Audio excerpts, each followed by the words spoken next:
kurso hauetan aldarrikatu nahi dugun gauzetako bat da, hain zuzen, euskal itsas jarduerak munduan funtsezkoak izan ziala, munduaren garapenian funtsezkoak izan ziala.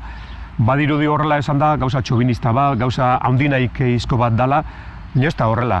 Ikuste du 16. mendian batez ere, euskal teknologia izan zala, euskal itsas jakintza izan zala, Europaren itsasoetako zabalkundia aldu zutena. Horrei eskerrak, teknologia horrei eskerrak, jakintza horrei eskerrak, Europako itsasgizonak iritsi zian Ameriketara, iritsi zian munduko itsaso guztietara. Onerako eta txarrerako. Eta hori nik uste jakin berdeon gauza bat eta aldarrikatu berdeon gauza bat da.